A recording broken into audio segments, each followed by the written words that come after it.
2025년 9월 ETF 배당금이 계좌로 입금되었습니다. 이번 9월 배당금 총액은 57만 5,993원입니다. 얼마를 투자하면 이 정도 배당금을 받을 수 있을까요? 안녕하세요. 자산이 눈덩이처럼 불어나길 바라며 열심히 살고 있는 30대 눈덩이 부부입니다. 저희는 경제적 자유를 이루기 위해 필요한 세 가지 조건, 저축, 자산, 현금 흐름을 선순환 구조로 반복해 키워나가고 있습니다. 이 중에 현금 흐름을 만들기 위해서 월배당 ETF를 모아가고 있는데요. 2025년 9월 ETF별로 지급된 배당금이 얼마인지, 그리고 저희가 현금 흐름을 어떻게 만들어가고 있는지 말씀드리고자 합니다. 먼저 9월에 있었던 미국의 주요 이슈를 정리해 보겠습니다. 9월 초 트럼프 대통령의 관세 정책에 대해 미 연방 항소법원은 관세 정책이 법적 권한을 넘어섰다고 판결했습니다. 다만 판결은 10월 중순까지 효력이 유예된 상태이며 트럼프 대통령은 대법원에 상고할 계획을 밝혔습니다. 이제 상호 관세의 운명은 대법원이 결정하게 되었고 최종 판결까지 불확실성이 남아있는 상황입니다. 연방준비제도 페드는 9월 기준금리를 0.25%포인트 인하했습니다. 이는 2025년 들어 첫 금리 인하로 고용시장 둔화와 경기 하방 위험이 커졌다는 판단에 따른 것입니다. 다만 연준은 경제가 나쁜 것은 아니다며 덧붙였습니다. 애플은 아이폰 17 시리즈를 미국, 한국 등 주요 시장에서 출시했습니다. 신제품에 대한 기대감으로 단기 주가 반등이 있었습니다. 테슬라는 CEO 일론 머스크의 자사주 매입과 이사회 보상안 논의 등의 이슈로 투자 심리가 개선되며 주가가 강세를 보였습니다. 현재 오픈AI는 초대형 AI 데이터 센터 구축 사업인 스타게이트 프로젝트를 진행하고 있는데요. 이 프로젝트의 클라우드 서비스를 담당하는 오라클이 실적 전망치를 상향하면서 주가가 급등했습니다. 9월 말 예산안 합의가 무산되며 10월 1일 미국 연방정부가 공식 셧다운에 돌입했습니다. 이에 따라 고용, 물가 등 주요 경제지표 발표가 지연되었고 일부 공공서비스가 중단되면서 시장의 불확실성이 커졌습니다. 셧다운 장기화 우려로 연준이 추가로 금리를 인하할 것이라는 전망도 있습니다. 금값은 9월 한 달간 큰 상승이 있었습니다. 관세 불확실성, 연준의 금리 인하, 중국의 금 매입 등으로 안전자산에 대한 수요가 크게 늘었습니다. 종합해보면 2025년 9월 미국 경제는 무역정책 리스크, 셧다운이라는 변수들로 불확실성이 높았습니다.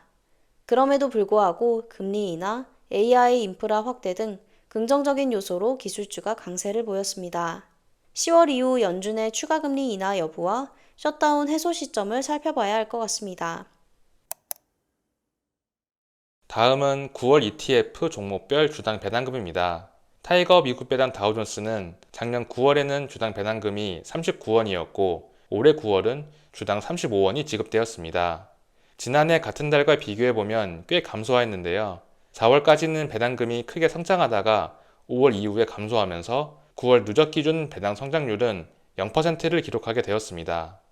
최근에 계속해서 배당금이 전년 대비 감소했지만 저희는 흔들리지 않고 꾸준히 모아가고 있습니다. 오랜 기간 배당이 매년 성장한 저력이 있는 만큼 4분기에는 다시 배당금이 성장할 것으로 예상하고 있고 실제로 10월 배당금이 발표되었는데 전년 대비 12% 성장했습니다. 미국 배당 다우존스에 장기 투자하고 재투자를 한다면 배당금이 꾸준히 증가하는 복리의 효과를 누릴 수 있습니다. 저희는 월급 외 현금 흐름을 늘리기 위해 월배당 ETF인 타이거 미국 배당 다우존스를 중심으로 모아가고 있습니다. 하지만 자산의 성장도 함께 이루기 위해 미국 주식시장을 대표하는 S&P 500과 기술주 중심의 나스닥 100에도 투자를 늘려가고 있습니다. 타이거 미국 S&P 500과 타이거 미국 나스닥 100은 분기 배당이라 9월에는 배당금이 없었고 11월에 들어올 예정입니다.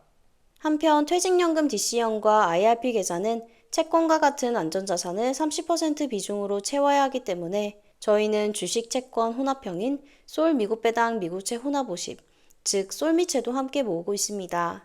솔미채는 미국 배당 다우존스와 미국 채권의 절반씩 투자하는 월배당 ETF입니다. 만약 퇴직연금 계좌에서 70%를 타미당에 투자하고 30%를 솔미채에 투자하면 미국 배당 다우존스의 최대 85%까지 투자하는 효과를 얻을 수 있습니다. 솔 미국 배당 미국채 혼합 50은 주당 36원이 9월에 지급되었습니다. 전월 주당 24원 대비 50% 정도 증가하였는데요. 타이거 미국 배당 다우존스 배당금이 전월 대비 증가한 영향도 있습니다. 이 ETF는 2024년 11월에 상장되어 아직 기록이 짧지만 매월 25원에서 30원 정도 주는 것을 알 수 있습니다.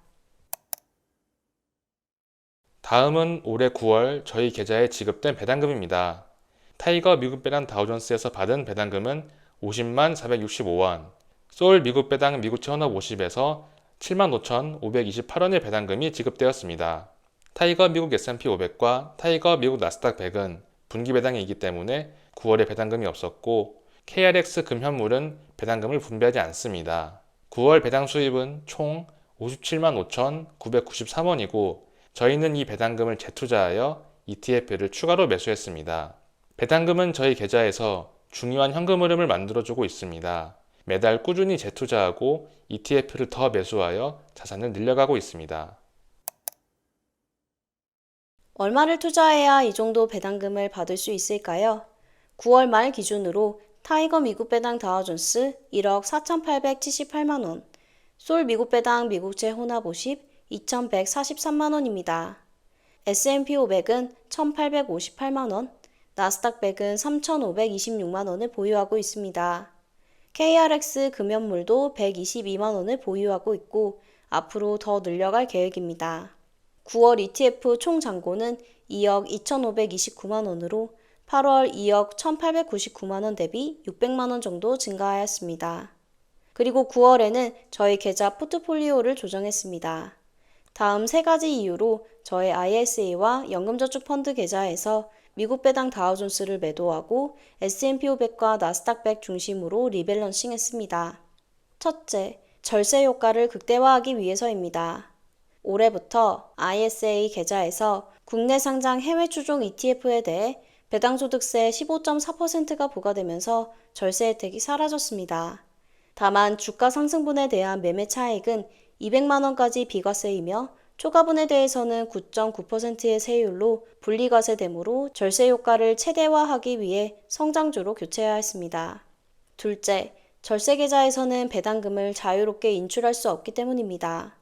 ISA는 3년 만기 이전에는 원금만 인출할 수 있고 연금저축펀드는 만 55세 이전까지 인출이 불가능합니다. 따라서 진정한 의미의 자유로운 현금 흐름을 만들기 위해 배당 ETF는 인출이 가능한 일반 계좌에서 모아가기로 했습니다. 셋째, 성장주의 비중을 높이기 위해서입니다. 4월 하락장 이후 S&P 500과 나스닥 100은 전고점을 회복하며 상승세를 이어가고 있습니다. 반면 다우존스 지수는 여전히 전고점에 미치지 못하고 있는데요. 물론 미국 배당 다우존스는 안정적인 배당을 목적으로 보유했지만 AI 중심으로 한 빅테크 기업들의 성장성이 크다고 판단해 성장주 비중을 확대했습니다. 현재 저의 계좌는 리밸런싱을 모두 하였고 남편 계좌는 타미당의 비중이 커서 시간을 두고 조금씩 리밸런싱 해갈 예정입니다. 이번 포트폴리오 조정으로 인해 당장의 월 배당금은 조금 줄어들겠지만 그만큼 성장주의 비중이 커져 계좌가 더 불어날 것입니다. 그리고 월급 외 현금 흐름을 위해서는 일반 계좌에서 월배당 ETF를 다시 모아갈 예정입니다. 다음은 ETF 잔고 추이입니다. 저희는 연금저축펀드, 퇴직연금 DC형, IRP, ISA, 일반 증권계좌와 같이 다양한 계좌에서 월배당 ETF 중심으로 모아가고 있습니다. 저희는 적립식 투자와 재투자를 하고 있기 때문에 ETF 잔고가 꾸준히 증가하고 있고 8월 2억 1,800만원 달성에 이어서 9월에 2억 2,500만원이 되었습니다. 성장주와 배당주 투자는 시간이 지나면서 더 많은 복리 효과를 누리게 되므로 꾸준한 투자가 중요합니다. 먼저 저와 눈덩이 남편은 각각 연금저축펀드에서 세액공제 한도인 600만원, 1년에 총 1,200만원을 투자하고 있습니다. IRP 또한 세액공제를 받을 수 있기 때문에 자투리 돈을 모아 남편 계좌에서 연간 300만원을 채우고 있습니다. 회사 퇴직연금은 DC형으로 전환해서 매년 연봉의 12분의 1만큼 투자하고 있습니다. ISA는 적금이라 생각하고 연간 2천만원 한도를 채워오고 있는데요. ISA 계좌 만기 시에는 연금저축펀드로 이전하여 납입액의 10%를 세액공제받을 계획입니다. 다음은 저희가 보유 중인 ETF의 계좌별 잔고와 비중입니다. 가장 비중이 높은 연금저축 펀드의 보유 금액은 8,894만 원으로 전체의 40%를 차지하고 있습니다. 그 다음 퇴직연금 DC형 계좌의 보유 금액은 6,626만 원으로 비중이 30%이며 ISA 계좌는 3,529만 원으로 15%, 일반 증권 계좌는 2,973만 원으로 비중이 13%, IRP 계좌는 500만 원으로 전체의 2% 비중을 차지하고 있습니다. 이렇게 지속적으로 투자했을 때 앞으로 예상되는 올해 배당금입니다. 현재 50만 원 정도 들어오고 있는 배당금은 올해 연말에 60만 원으로 예상하고 있고 내년 연말까지 100만 원으로 늘리는 게 목표입니다. 저희는 중장기적으로 한 사람 분의 월급을 배당으로 받는 것을 목표로 하고 있습니다. 지금으로부터 5년 뒤, 즉 2030년이면 목표를 이룰 수 있을 것으로 보고 있습니다. 배당 투자는 성과가 나타나기까지 오랜 시간이 걸리지만 꾸준히만 한다면 확실하고 고정적인 현금 흐름을 만들 수 있습니다. 다음은 현재까지 받은 누적 배당금입니다. 2024년 1월에 월배당 ETF에 투자하여 현재까지 누적 802만 원의 배당금을 받았습니다. 월 배당금이 늘어난다면 누적 배당금의 그래프 기울기 역시 점차 가파르게 올라갈 것으로 예상하고 있습니다. 앞으로도 경제적 자유를 이루기 위한 저희의 노력과 과정을 영상을 통해 공유해드리고자 합니다. 인생은 100m 달리기가 아닌 마라톤이기 때문에 여러분들과 함께 멀리 갈 수 있도록 좋은 생각 많이 나누도록 노력하겠습니다. 저희 영상을 시청하시는 모든 분들의 자산이 눈덩이처럼 불어나길 응원합니다. 지금까지 눈덩이 부부였습니다. 감사합니다.